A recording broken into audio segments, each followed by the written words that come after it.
শখের সাথে আমার প্রথম কাজ এবং ওর সাথে কাজ করতে পারা বা এক স্ক্রিন শেয়ার করা এটা একটা ভালো লাগার কাজ করছে।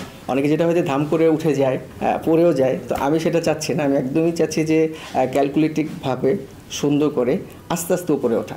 আমার আইডল আসলে আমি যাকে দেখে নাটকে ইন্সপায়ার হয়েছিলাম সেটা হচ্ছে মোশাররফ করিম ভাই। আমি আসলে হুট করে এই সিরিয়ালটা যুক্ত হয়েছি। এটা হচ্ছে আমাকে যখন ডিরেক্টর বললো যে এরকম একটা সিরিয়াল করতে চাই, নামটা হচ্ছে ব্ল্যাক অ্যান্ড হোয়াইট। তো আমার কাছে নামটাই খুব ইন্টারেস্টিং লাগছে। আমি পরে জিজ্ঞেস করলাম যে আসলে এসেন্সটা কি, ব্ল্যাক অ্যান্ড হোয়াইটই কেন। তো তখন ডিরেক্টর আমাকে এরকমভাবে এক্সপ্লেন করলো যে আসলে প্রত্যেকটা মানুষের জীবনে তো আসলে ব্ল্যাক অ্যান্ড হোয়াইট বলতে এখানে পজিটিভ নেগেটিভ ব্যাপারগুলো আছে, এবং আমাদের সমাজে বা ব্যক্তি জীবনে এই ব্যাপারটা কিন্তু বিদ্যমান। সো সে এরকম একটা ক্রাইসিস নিয়ে যে নাটকটা সমাজকে সচেতন করবে, সমাজের মানুষগুলোকে সচেতন করবে এবং পজিটিভ নেগেটিভ বিষয়গুলোকে তুলে আনবে এবং মানুষকে সচেতন করার কাজটা করবে। সো এই মানে এসেন্সটা আমার কাছে খুব ভালো লাগছে। তো তারপর থেকে ভালো লাগা থেকে সিরিয়ালে যুক্ত হওয়া এবং তারপর থেকে তো কন্টিনিউ করছি। আর এই সিরিয়ালটায় আমি যে ক্যারেক্টারটা প্লে করছি সেই ক্যারেক্টার নাম হচ্ছে ঈশান। সে কানাডাতে থাকে। সেখান থেকে তার সাথে একটা মেয়ের পরিচয় হয়। যদিও মেয়েটা তার সিনিয়র, সে পরে জানে, কিন্তু কথা বলতে বলতে একটা সময় ভালো লাগে কাজ করে এবং মেয়েটাকে ভালোবেসে ফেলে এবং সেই ভালোবাসার টানে সে শুধু কানাডা থেকে এখানে চলে আসে। এবং আমার সাথে আমার কোয়ার্টিস যে সে হচ্ছে আনিকা কবির শখের সাথে আমার প্রথম কাজ, এবং আমি ওর কাজ অনেক দেখেছি আগে, এবং আমার খুব পছন্দের একজন মানুষ, পছন্দের একজন অভিনয় শিল্পী, এবং ওর সাথে কাজ করতে পারা বা এক স্ক্রিন শেয়ার করা এটা একটা ভালো লাগার কাজ করছে। আচ্ছা, এটা আমি শুরুতে একটু বলেছিলাম, একটু এক্সপ্লেন করি। সেটা হচ্ছে নামের মধ্যেই আসলে পুরো ঘটনাটা একরকম লুকায় আছে, এরকম যে ব্ল্যাক অ্যান্ড হোয়াইট, পজিটিভ এবং নেগেটিভ। সো আমরা যদি এই সেন্সে চিন্তা করি, আমাদের সমাজে কিন্তু অনেক রকমের ঘটনা ঘটে। তো দেখা যায় যে আমরা নাটক বা সিনেমা আমরা যেটাই বলি, এটার মাধ্যমে আমরা দুইটা জিনিসই দর্শকদের কাছে দেখাই বা এক্সপ্লেন করি, বিকজ অফ যাতে তারা দুইটা জিনিসই দেখে এবং কোনটা তাদের জন্য ভালো, কোনটা খারাপ, আমরা এই বার্তাগুলো কিন্তু এই নাটক বা সিনেমার মাধ্যমেই দিই। সো আমার কাছে এটাই বলার যে এটার এসেন্সটা ভালো লাগার কারণে বা এই ব্ল্যাক অ্যান্ড হোয়াইট নামটার কারণে, এবং এই নাটকটা মানুষ এই কারণে দেখবে যে তারা নিজেদের জীবনের সাথে এটা রিলেট করতে পারবে। যে আমরা একটা মানুষ সব সময় ভালো থাকে না, বা একটা মানুষের খারাপ সময় সবসময় থাকে না। সে ভালো সময় যখন থাকবে সে একটা সময় খারাপ সময়ের মধ্যে দিয়েও যাবে। সো এই ফাইটিংটার কারণে মানুষ এটাকে দেখবে যে আসলে আমরা নাটকটা থেকে অনেক কিছু শিখতে পারবো, নাটকটা আমাদেরকে চিন্তার শক্তিটা অনেক বাড়াবে। ওইটাই আমার কাছে মনে হয়। আচ্ছা, এর বাহির হচ্ছে আমি আরও বেশ কিছু সিরিয়াল করছি। আমার রিসেন্ট শেষ হলো জোনাকির আলো, যেটা এনটিভিতে গেল। তারপরে সৈয়দ শাকিল ভাইয়ের একটা কাজ করেছিলাম, বোকা পরিবার, বৈশাখীতে যাচ্ছে একটা। এবং এর পাশাপাশি হচ্ছে আমি ফিকশনে একটু ব্যস্ততা আমার বাড়ছে।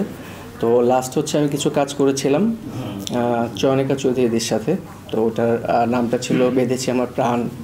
তারপরে আরেকটা নাটক করেছি, প্রভা ছিল, ওটাতে যতনে রেখেছি তোমায়। আরেকটাও করেছি তাসনুভা তিশার সাথে, সেটার নাম ছিল বাড়িয়ে দাও তোমার হাত। সো নামগুলো শুনে বুঝতে পারছেন, আমি একটু ডিফারেন্ট গল্প চুজ করতে ভালোবাসি এবং একটু ডিফারেন্ট গল্প করতে পছন্দ করি।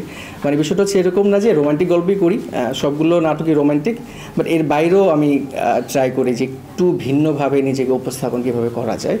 তো কিছুদিন একটা থ্রিল গল্প করলাম, তার নাম ছিল হারামি। এটা একদমই একটা সত্য ঘটনার উপর নির্ভর করে নাটকটা, মানে অনুপ্রাণিত বলতে পারি। একটা ফিজা ভ্যানের ড্রাইভার, সে লাশের সাথে তার অকাজ কুকাজ হয়, এই বিষয়গুলাকে এনে ওই ফিকশনটা রেডি করা এবং শেষে গিয়ে একটা মেসেজ দেওয়া যে আমাদের ইয়াং জেনারেশন আসলে পর্নোগ্রাফি সাইটগুলোতে গিয়ে ওরা নষ্ট হয়ে যাচ্ছে, আমরা এই দিক থেকে বাবা মাকে সচেতন করার একটা মেসেজও ছিল। সো এরকম সমাজকে দেওয়ার মতো, বার্তা দেওয়ার মতো, শেখানোর মতো এই গল্পগুলো আমাকে বেশি টানে অ্যাকচুয়ালি।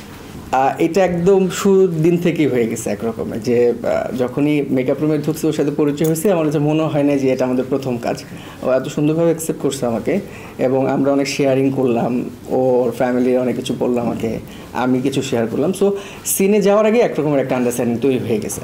তারপর যখন সিন করলাম, এবং ও অনেক কোঅপারেটিভ, অনেক দেখা যায় স্ক্রিপ্টে অনেক সময় যদি একটু মিলে মানে মতের অমিল হয়, আমরা সুন্দর করে সেটা কারেকশন করে সুন্দর করে করে ফেলি। সো আন্ডারস্ট্যান্ডিংয়ের জায়গায় ভেরি গুড, এবং আমি তো ভীষণভাবে ওকে পছন্দ করতাম, ওর অ্যাক্টিং বা ওর পার্সোনালিটি। সো ওই জায়গা থেকে আমাদের খুব ভালো ম্যাচ করে গেছে। সেইটা আসলে একরকম আছে, বাট এই মুহূর্তে একদমই ভাবছি না, কারণ আমার কাছে মনে হয় যে অডিয়েন্সের কাছে পৌঁছানোটা একটু টাফ আছে, কারণ এখন তো আসলে অনেক রকমেরই কাজ হচ্ছে, ভালো কাজ, খারাপ, মানে খারাপ বলাটা একদমই ঠিক হবে না, মানে আমাদের নাটক ইন্ডাস্ট্রিতে তো A grade B grade C গ্রেডের কাজগুলো হচ্ছে।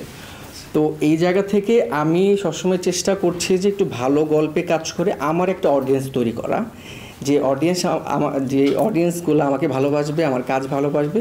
তো আমি যখন ফিল করব যে ওকে ফাইন, একটা অডিয়েন্স আমাকে পছন্দ করছে, আমার কাজ দেখতে চাচ্ছে, সেই ফিলটা আমার যখন হবে, তখন আমার মনে হয় যে আমি তখন ভাববো যে আসলে সিনেমাতে যাবো কি যাব।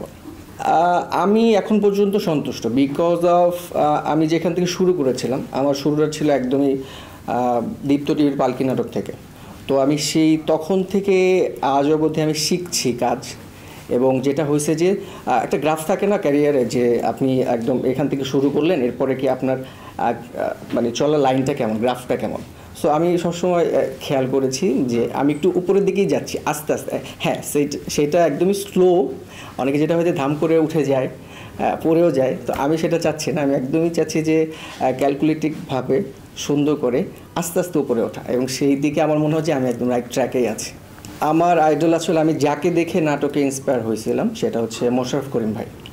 সো আমি একটা সময় যখন স্টুডেন্ট ছিলাম, আমি মোশাররফ ভাইয়ের কাজ প্রচুর দেখতাম। তো দেখতে দেখতে আমার কাছে মনে হলো যে আমি নাটকটা করতে চাই। তো যে কোনো কাজ করার আগে তো সেটা শিখতে হবে। সো এই ব্যাপারটা আমার মাথায় কাজ করলো। তো তখন আমার কাছে মনে হলো যে আসলে কোথায় গিয়ে শেখা যায়, যেহেতু আমাদের দেশে প্রফেশনাল কোনো অ্যাক্টিং ইনস্টিটিউট নাই। তো খোঁজখবর নিয়ে জানতে পারলাম যে থিয়েটার এমন একটা জায়গা যেখানে আসলে আমাদের বড় বড় অনেক আর্টিস্ট ওখানে তৈরি হয়েছে বা হচ্ছে।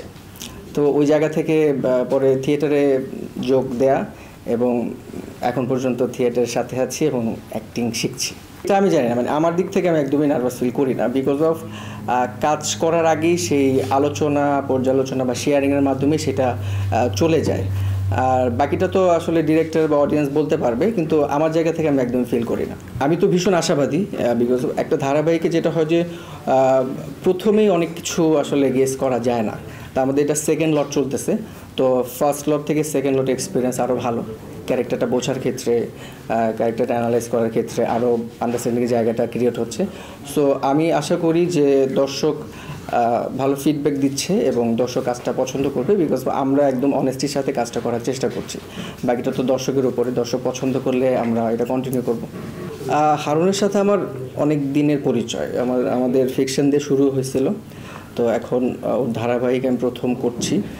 তো ওর অ্যারেঞ্জমেন্ট দেখেন, আসলে 100% তো কোনো ম্যানেজমেন্টই ঠিক থাকেন, ম্যানেজমেন্ট যেটাই বলেন, কিন্তু ওর জায়গা থেকে একদম চেষ্টা করছে একদম 100% দেয়ার। বাকিটা যে প্রবলেম, টুকটাক সমস্যা আছে, এটা তো সময়ের সাথে সাথে ঠিক হয়ে যাবে। সেকেন্ড লট চলতেছে, হয়তো থার্ড লটে কোনো সমস্যাই থাকবে না। দেশে দেশে সবার সাথে দ্য নিউজ।